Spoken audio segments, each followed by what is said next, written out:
సమావేశానికి ఇచ్చేసినటువంటి పెద్దలు తూర్పుగోదావరి జిల్లా గౌడ సంఘం నూతన ప్రమాణ స్వీకారం చేసుకొని ఇవాళ తాతా కృష్ణారావు గారు రాష్ట్ర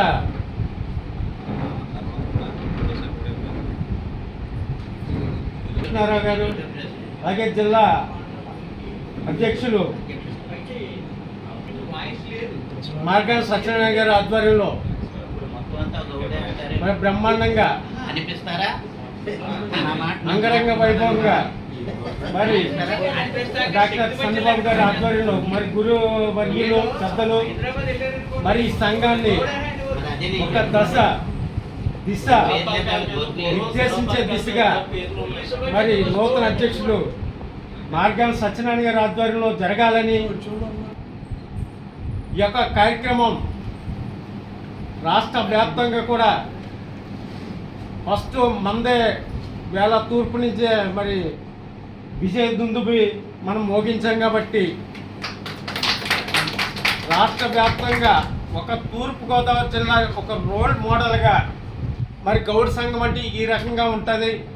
మన జనాభా ఏ విధంగా జన సేకరణ కూడా చేసుకుని భవిష్యత్తులో మనం అంటే రాష్ట్ర వ్యాప్తంగా అనుకోకుండా ఉమ్మడి తూర్పు పశ్చిమ గోదావరి జిల్లాల నుంచే 1,00,000 మందితో గౌడ గర్జన చేసే దిశగా మనమంతా కూడా కష్టపడి మనం చేసుకోగలిగితే రాబోయే రోజుల్లో మరి మన సంఖ్య మరి ఇంకా పెంచుకుంటూ ముందుకు పోవాలని. ఎందుకంటే మరి కొత్త వరవడి, ఎందుకంటే పూర్వం ఎప్పుడు నేరాల సత్యనారాయణ గారు ఉన్నప్పుడు తూర్పుగోదావరి జిల్లా గౌడ సంఘం అని పేరే వినపడేది. మరి తదుపరి కాలంలో టోటల్గా గౌడ సంఘాన్ని భూస్థాపితం చేసేసి కొంతమంది పెద్దలు అసలు గౌడలే లేరు, అసలు ఈ 2 జిల్లాలు అసలు గౌడులే లేరు, గౌడలు ఎక్కడున్నారంటే తెలంగాణలో తప్ప ఆంధ్రాలో లేరు అనే విధంగా మరి కొంతమంది నాయకులు వారి స్వార్థ ప్రయోజనాల కోసం వారి రాజకీయ భిక్ష కోసం వాళ్ళ గౌడులను ఆకతొక్కే ప్రయత్నం ఎప్పుడైతే జరిగిందో మరి నిజంగా 75 సంవత్సరాల వయసులో కూడా చంద్రబాబు గారు ఈ విషయంలో మాత్రం చాలా సుదీర్ఘమైన పోరాటం మరి ఆయన చేయడం జరిగింది. ఎందుకంటే నా గౌడు బంధువులు ఎక్కడ ఉన్నా కూడా వాళ్ళంతా కూడా వాళ్ళ యోగక్షేమాలు తెలుసుకుని భవిష్యత్తులో వాళ్ళంతా కూడా అనేక విధాలుగా వాళ్ళ చదువులో కానీ లేక ఉద్యోగాల్లో కానీ ఆర్థిక పరమైన కానీ లేకపోతే వ్యాపారీత్యా కానీ స్థిరపడి వాళ్ళందరూ కూడా ఉన్నతమైన స్థితిలో ఉండాలని మరి కోరుకునే విధంగా మరి వేళ చంద్రబాబు గారు వేలాగా మరి నూతనంగా అధ్యక్షుడిగా ఎన్నికబడిన మరి మార్గాన సత్యనారాయణ గారు అదేవిధంగా మరి ఈ టోటల్గా ఈ 7 నియోజకవర్గాలకు సంబంధించి మరి రూరల్కి వద్దులకి ర్యాలింగ్ వీరవెంకట సత్యనారాయణ గారు కానీ అలాగే రాజానగరం బుడ్డిగప్పారావు గారు కానీ మరి రాజమండ్రి టౌను తాళం శ్రీనివాస్ గారు కానీ మార్గన్ ఆదరణ గారు కానీ మరి ఛత్రపతి శివాజీ గారు అనపర్తి నియోజకవర్గం నుంచి ఆయన, అదేవిధంగా మాకు కొవ్వూరు నియోజకవర్గం నుంచి బొర్రా కృష్ణారావు గారు, అదేవిధంగా మా నిడదవోలి మారిశెట్టి సత్యనారాయణ గారు,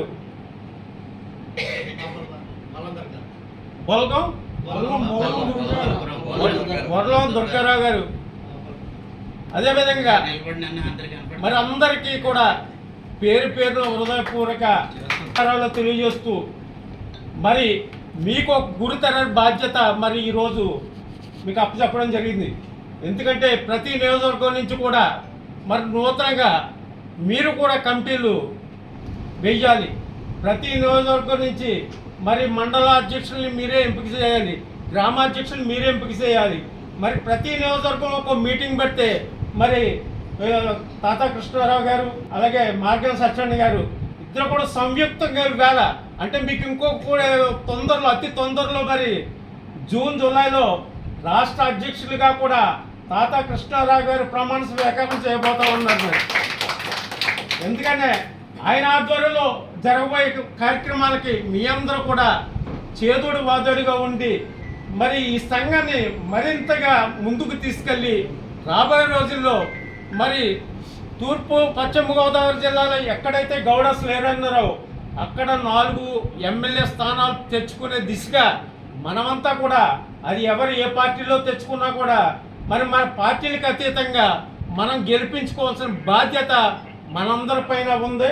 మరి ఆ విధంగా కూడా మనం ముందుకెళ్తేనే, మన చట్టసభల్లో ఉంటేనే మనకు గుర్తింపు ఉంటుంది తప్ప మనం ఎంతో ప్రయత్నం చేసినా మరి రాజకీయ అండదండలు కూడా కావాలి. కాబట్టి ఆ దిశగా కూడా మరి అందరూ ప్రయాణం చేయాలని, మరి భవిష్యత్తులో ఇంకా ఎన్నో కార్యక్రమాలు ఉన్నాయి. కాబట్టి గవర్నమెంట్ నుంచి మనం ఏ విధంగా ఈ కార్పొరేషన్ నిధులను రాబట్టుకొని మరి గౌడలకి ఏ విధంగా ఉపయోగపడతామో అనే విధంగా ఇప్పుడు అధ్యక్షులు మరి మార్గం సత్యనారాయణ గారు కానీ వేళ ఆల్రెడీ అయినా ఆ పార్టీలో కూడా అన్నది అయితే మనం డిస్ట్రిక్ట్ జిల్లా మీటింగ్ ఒకటి వేసుకున్నాము. అందులో జిల్లా కమిటీ ఒకటి ఫామ్ చేస్తాం. మొత్తం జిల్లా వ్యాప్తంగానే ఆ నియోజకవర్గాల ఇన్ఛార్జీలుగానే కొంతమంది ఇన్ఛార్జీలని నియమించడం జరిగింది. ఆ విధంగా నియమించిన వాళ్ళు గ్రౌండ్లో ఎలా వెళ్ళాలి, వాళ్ళని మనం ఎలా గ్యాదర్ చేయాలి, మన వాళ్ళందరూ మెంబర్షిప్ ఎలా చేయాలన్న ఉద్దేశంతో సంప్రదించడం, దాని మీద డిస్కషన్ చేద్దామని చెప్పేసి కృష్ణారావు గారు, పెద్దల చంద్రబాబు గారు, సత్యనారాయణ గారు చెప్పడం జరిగింది. దీని మీదట మనం ఎలా వెళ్ళాలో ముందుగా అన్నది ముందు మన నియోజకవర్గాల ఇన్ఛార్జీలు ఎవరైతే ఉన్నారో వాళ్ళు ఒక గైడ్ లైన్స్ ఇచ్చినట్టయితే దాని ప్రకారం మన పెద్దలందరూ కూడా ఆలోచించి అందులో ఏది బాగుంది ఏది బాగోలేదు అన్నది ఒక కన్క్లూజన్కి వచ్చి దాని విధంగా ముందుకు వెళ్దామని చెప్పేసి మన అందరి ఆలోచన. ముందుగా మార్గాన్ని ఆధారం చేసుకోవడానికి మన జిల్లాలో ఇప్పుడు ఏర్పాటు చేసుకున్నాం. కాబట్టి బాధ్యత అంతా నియోజకవర్గ ఇన్ఛార్జీల పైన ఎక్కువ బాగా ఉంటుంది.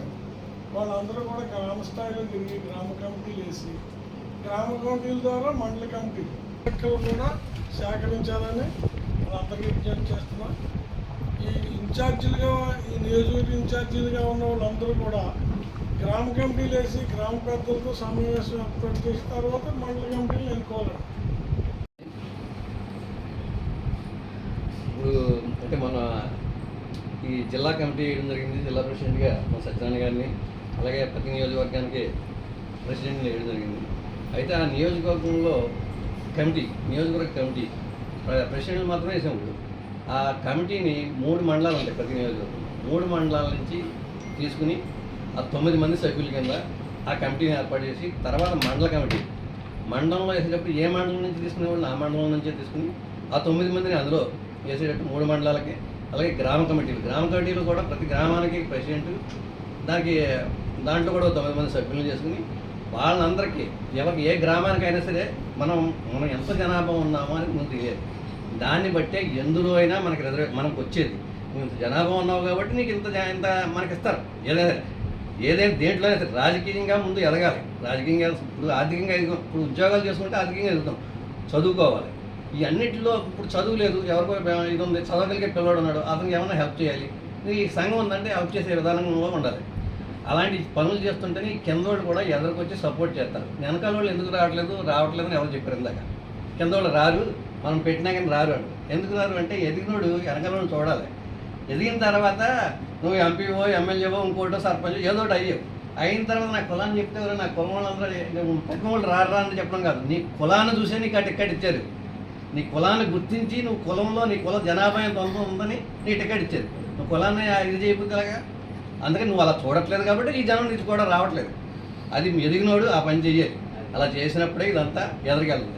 మనం అందరం ఆ విధానంలో అదే రూట్లో మనం ఆలోచిద్దాం. ఆడ ఆలోచించట్లేదని కాదు, మనం ఆలోచిస్తే అలా ఎదరికెళ్ళగలుగుతాం, అలా మనం అభివృద్ధి చేయగలుగుతాం.